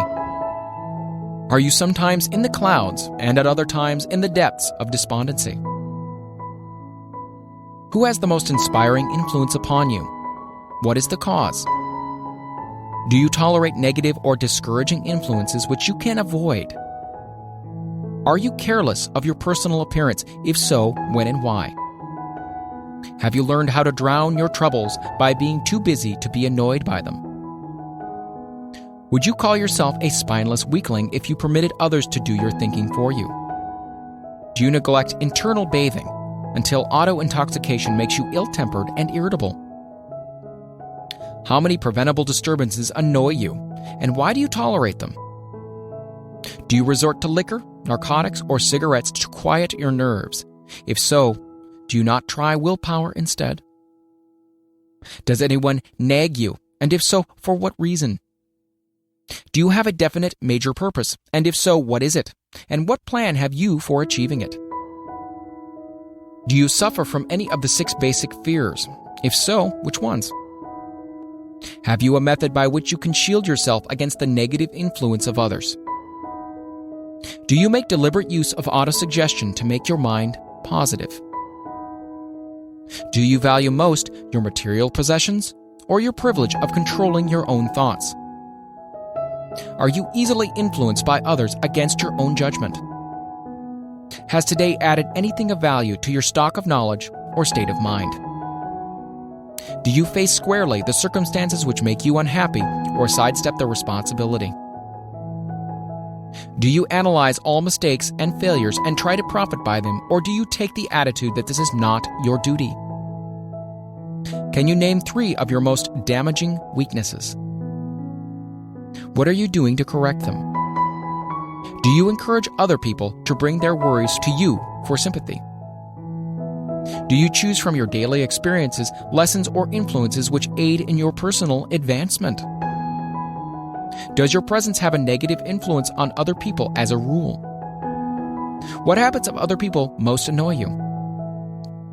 Do you form your own opinion or permit yourself to be influenced by other people? Have you learned how to create a mental state of mind with which you shield yourself against all discouraging influences? Does your occupation inspire you with faith and hope? Are you conscious of possessing spiritual forces of sufficient power to enable you to keep your mind free from all forms of fear? Does your religion help you to keep your own mind positive? Do you feel it your duty to share other people's worries? If so, why? If you believe that birds of a feather flock together, what have you learned about yourself by studying the friends whom you attract? What connection, if any, do you see between the people with whom you associate most closely and any unhappiness you may experience? Could it be possible that some person whom you consider to be a friend is in reality your worst enemy because of his negative influence on your mind? By what rules do you judge who is helpful and who is damaging to you? Are your intimate associates mentally superior or inferior to you? How much time out of every 24 hours do you devote to A. Your occupation, B. Sleep, C. Play and relaxation, D. Acquiring useful knowledge, E. Plain waste? Who among your acquaintances A. Encourages you most, B. Cautions you most, C. Discourages you most, D. Helps you most in other ways? What is your greatest worry? Why do you tolerate it? When others offer you free, unsolicited advice, do you accept it without question or analyze their motive? What, above all else, do you most desire? Do you intend to acquire it? Are you willing to subordinate all other desires for this one? How much time daily do you devote to acquiring it? Do you change your mind often? If so, why? Do you usually finish everything you begin? Are you easily impressed by other people's business or professional titles, college degrees, or wealth? Are you easily influenced by what other people think of you or say? Do you cater to people because of their social or financial status?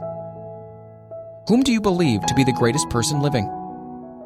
In what respect is this person superior to yourself?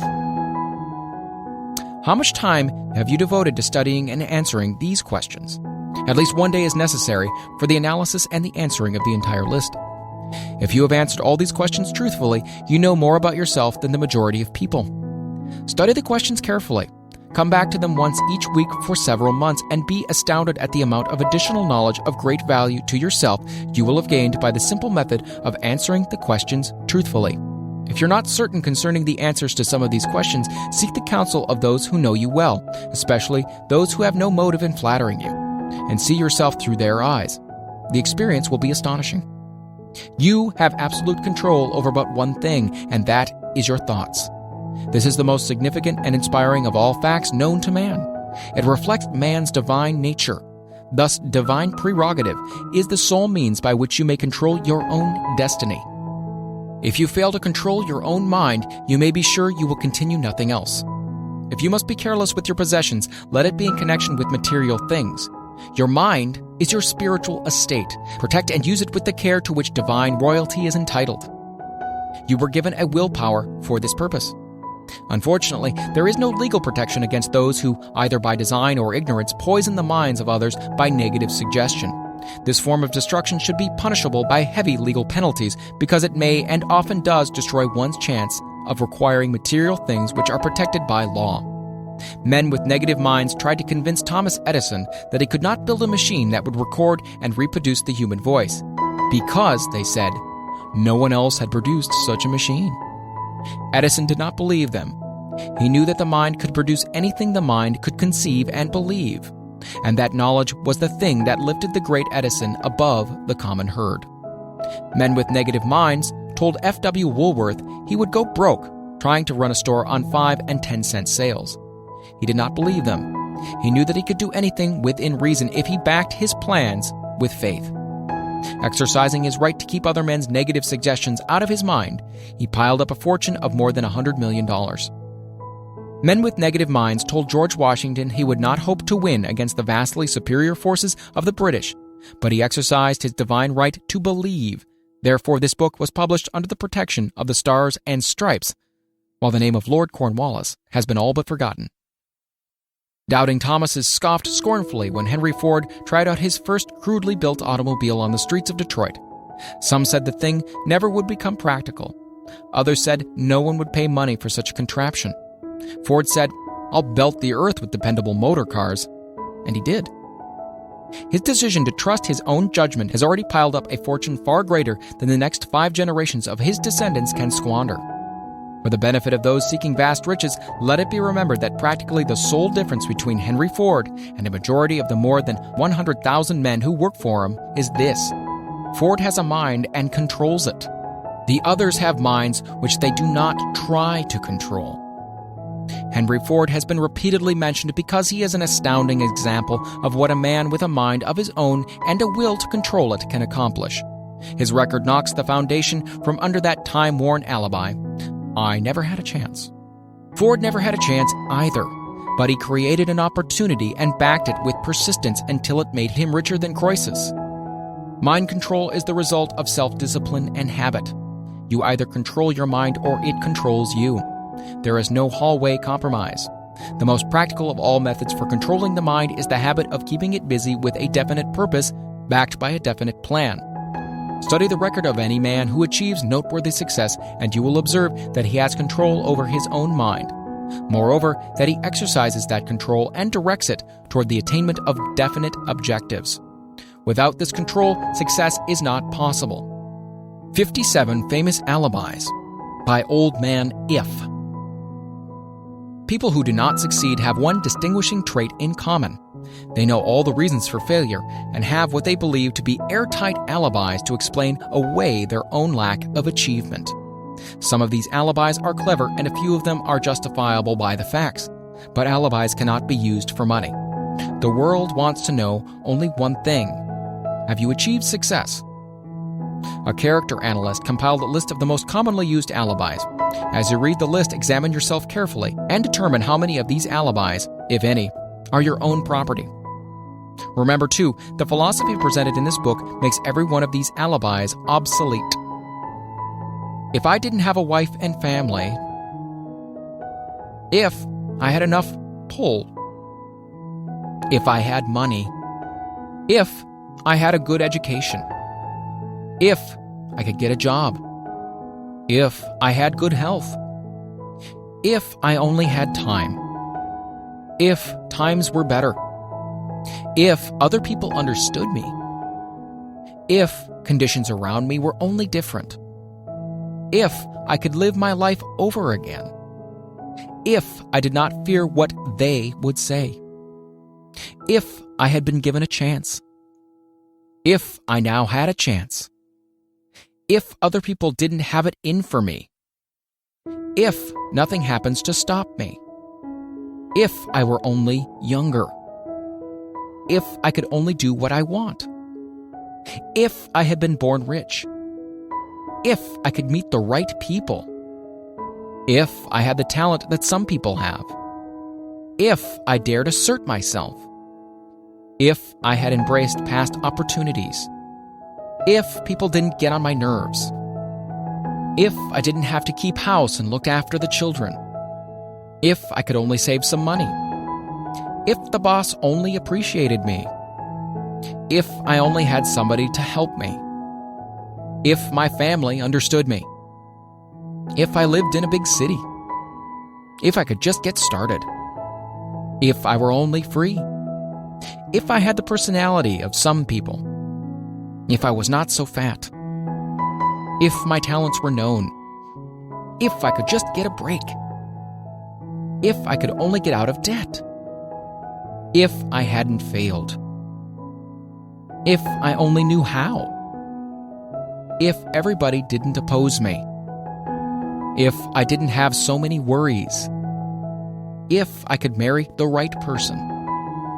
if people weren't so dumb, if my family were not so extravagant, if I were sure of myself, if luck were not against me, if I had not been born under the wrong star, if it were not true that what is to be will be, if I did not have to work so hard, if I hadn't lost my money, if I lived in a different neighborhood, if I didn't have a past, if only I had a business of my own, if other people would only listen to me.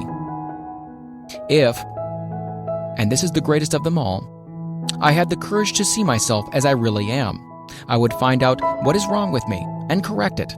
Then I would have a chance to profit by my mistakes and learn something from the experience of the others.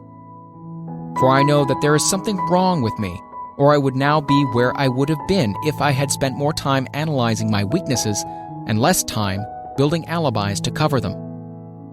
Building alibis with which to explain away failure is a national pastime. The habit is as old as the human race, and it is fatal for success. Why do people cling to their pet alibis? The answer is obvious. They defend their alibis because they create them. A man's alibi is the child of his own imagination. It is human nature to defend one's own brainchild. Building alibis is a deeply rooted habit. Habits are difficult to break, especially when they provide justification for something we do. Plato had this truth in mind when he said, "The first and best victory is to conquer self. To be conquered by self is, of all things, the most shameful and vile." Another philosopher had the same thought in mind when he said, "It was a great surprise to me when I discovered that most of the ugliness I saw in others was but a reflection of my own nature." "It has always been a mystery to me," said Albert Hubbard, "why people spend so much time deliberately fooling themselves by creating alibis to cover their weaknesses. If used differently, this same time would be sufficient to cure the weaknesses, then no alibis would be needed." In parting, I would remind you that life is a checkerboard, and the player opposite you is time. If you hesitate before moving or neglect to move promptly, your men will be wiped off the board by time. You are playing against a partner who will not tolerate indecision. Previously, you have made a logical excuse for not having forced life to come through with whatever you asked. But the alibi is now obsolete because you are in possession of the master key that unlocks the door to life's bountiful riches. The master key is intangible, but it is powerful. It is the privilege of creating, in your own mind, a burning desire for a definite form of riches. There is no penalty for the use of the key, but there is a price you must pay if you do not use it. The price is failure. There is a reward of stupendous proportions if you put the key to use. It is the satisfaction that comes to all who conquer self and force life to pay whatever is asked. The reward is worthy of your effort. Will you make the start and be convinced? "If we are related," said the immortal Emerson, "we shall meet." In closing, may I borrow this thought and say, if we are related, we have through these pages met.